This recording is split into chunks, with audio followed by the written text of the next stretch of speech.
Tá gravando? Lugar aí, gravando! Olha lá. Eita, tamo escuro aí. Fala aí, pessoal. Terça-feira, 18 de dezembro de 2018. Ah, hoje tá se virando mundial com o IVP de 1-1. Mas só assunto. Vamos lá pra mais um episódio desse livão? Bora. Gente, hoje é negando a leitura, pessoal. Deixa eu ver lá. Episódio de hoje, o governo Fernando Henrique Cardoso. Vamos lá. No campo econômico, o novo governo enfrentou dificuldades com a falta de resultados no combate à inflação. Os ministros de Fazenda se suspendiam até que Fernando Henrique Cardoso foi nomeado para o cargo. No final de 93, anunciado em conjunto de medidas para estabilizar a moeda. Em 1º de 94, implantou-se o Plano Real, novo pacote econômico que, dentre outras decisões, mudava a moeda de cruzeiro real para real. O sucesso da estabilização monetária foi tão grande que os ministros da Fazenda interessados no Plano Real foi eleito presidente da República já no primeiro turno. A partir de 92 começou a revisão incondicional prevendo seu próprio texto. Quando de sua aprovação, várias emendas começaram a ser votadas pelo governo nacional. Algumas das principais medidas beneficiaram a iniciativa privada e substituição à ação do Estado. Essa desregulamentação foi feita para adequar o país às regras econômicas do mercado internacional.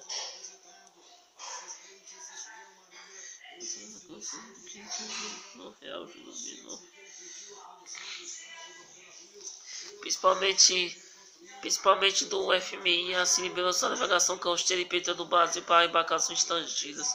O conceito de empresa brasileira foi modificado, não havendo mais distinção entre a brasileira e a estrangeira. A iniciativa privada, tanto na nacional quanto na internacional, foi integrada a explorar a pesquisa, a lava do petróleo e a destruição dos seus derivados, bem como as comunicações de um gás econômico e contar as campanhas estrangeiras de exploração dos recursos mineiros e hídricos. Na área hidroconstitucional, contaste que um terço da população brasileira frequentava diretamente a escola como aluno, professor ou funcionário.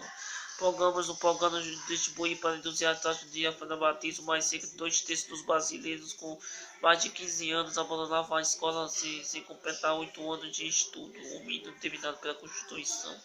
A crise econômica, o desgaste dos poderes constitucionais e as denúncias de corrupção nos atos escalões do governo para se aprovar a emenda da reeleição presidencial foram a marca da política brasileira no ano de 99. O acontecimento de maior impacto foi a política canibal Fegil, em janeiro, que rompeu com um período de 5 anos de supervalorização do real em relação ao dólar. Como consequência direta, aumentava o desemprego e o medo de volta da inflação. Esses fatores, somados a escândalos deflagrados com a administração da CPI do sistema bancário, derrubada dos atos indícios de prioridade do presidente Fernando Henrique Cardoso no início do seu segundo mandato. A agitação na área econômica marcou o início do segundo mandato do presidente Fernando Henrique Cardoso, que começou em 1º de janeiro de 99. Após a posse, ao mesmo tempo que o Brasil renegociava o acordo fechado no final do ano anterior com o Fundo Monetário Internacional. O governo de Minas Gerais e Itamar Franco, pelo MAB, declarava moratória de dívidas do seu Estado por 90 dias. O compromisso do Estado tinha de ser honrado pela União. Com isso, Itamar causava abalo na credibilidade do Brasil no exterior. Ao mesmo tempo, ataques especulavam ao real reduzir em cerca de 40 bilhões de dólares. A reserva financeira do país obrigava o governo a abandonar as políticas de estabilização canibal. O presidente do Banco Central, Gustavo Franco, foi substituído por Francisco Lopes, que mudou o sistema canibal sem trazer segurança ao mercado do dólar, cuja cotação era mantida em torno de R$1 pelo PC. Passou por mais de R$2 em poucos dias. O presidente Fernando Cardoso substituiu o comando do órgão novamente. 3 semanas depois da embaixada, Francisco Lopes, diretor da política monetária da instituição, foi demitido, suspendido pelos grupos bancários, substituindo os econômicos Amino Fraga, então funcionário de um dos maiores especuladores internacionais.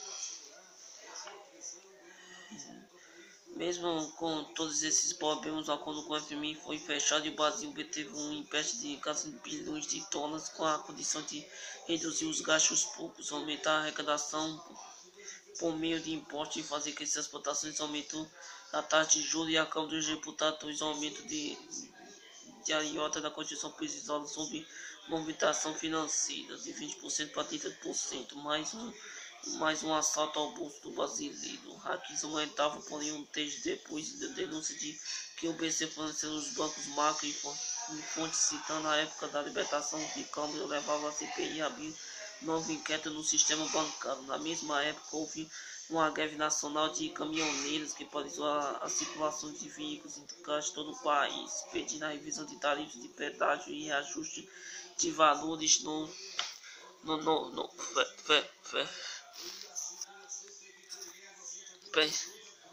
Peraí, pessoal, que é isso? Com a queda da polarização, o presidente promoveu uma reforma ministerial parcial com a troca de 6 ministros e aumentou um plano para aumentar as exportações de 50 bilhões de dólares para 100 bilhões até 2002 e a produção de grãos de 8 milhões de toneladas para 100 milhões até 2002. Os jornalistas, por sua vez, diziam que o governo renunciasse às dívidas contadas pelos agricultores para corrigir a diferença dos preços de produtos agrícolas, praticamente estacionados nos últimos anos, e os valores dos financiamentos reajustados por altas taxas de juros. O governo cedeu e reviu os débitos de 26 bilhões de reais. Reagindo, o governo anunciou em outubro o plano plural anual que prevê investimento de 1 bilhão de reais. O programa batizado de Avanço Brasil foi dirigido a administradores que traçam metas para o desenvolvimento de áreas como educação, saúde, esporte e cultura, e responderia pelos resultados de suas metas governamentais para o ano 2000 estavam o crescimento de 14% no plano interno do PIB, a inflação em torno de 4% e a geração de 4 milhões de empregos. O plano de reformas, porém, sofreu um duro golpe em outubro do mesmo ano com a decisão do STF de considerar incondicional a cobrança de taxas de aposentadoria de servidores nativos. Com a decisão, o governo deixava de arrecadar cerca de 2,4 bilhões de reais para compensar o novo lançamento, anunciava novos cortes de investimentos, bem como estudava o aumento de impostos. A partir da metade de 2012, o real voltou a sofrer grandes pressões, especulavam que provocou uma grande desvalorização. Os analistas financeiros atribuíram sua queda a vários fatores, como o enorme endividamento interno e externo do governo federal e a possibilidade de não honrar seus compromissos, a especulação dos capitalistas financeiros, a estabilidade de conjuntura mundial e a possibilidade de grande avanço dos partidos de esquerda de oposição nas eleições gerais em outubro, o que de fato se confirmou. A bancada do Partido dos Trabalhadores foi quem mais cresceu no Congresso Nacional, compondo o resultado favorável do seu candidato presidencial, Luiz Inácio da Silva. No primeiro turno das eleições, é pela primeira vez um político literalmente de oposição ao modelo econômico neoliberal implantado no Brasil nos últimos anos chegou à presidência. Ponto final, pessoal. Nossa, foi com a leitura, hein? Próximo episódio, o governo Luiz Inácio da Silva. Vixe, pessoal, não acabei. Tá gravando, bora pro bônus agora. A Bíblia. Bônus. Aqui. Episódio, capítulo 7, a defesa de Estevão. O grande sacerdote perguntou a Estevão: o que essas pessoas estão dizendo é verdade? Estevão respondeu: irmãos e pais, escute, o glorioso Deus apareceu ao nosso antepassado Abão, quando ele morava na região de Mesopotâmia, antes de morar na cidade de Arã. E Deus disse: sai de sua terra e do meio de suas parentes e vá para uma terra que lhe mostrarei. Então ele saiu de Galiléia e foi morar em Arã. Depois que o pai dele morreu, Deus trouxe Abão para esta terra onde vocês estão agora morando. Ele deu a Abão no mesmo um pano desta terra, mas prometeu que ia dar a volta a esta terra e depois dele sair dos seus descendentes. Quando Deus fez essa promessa, Abão ainda não tinha filhos, e disse a Abão: os seus descendentes vão viver como estrangeiros em outra terra. Aí serão escravos e serão maltratados durante 400 anos. E Deus disse ainda: eu castigarei a nação entre os escravizados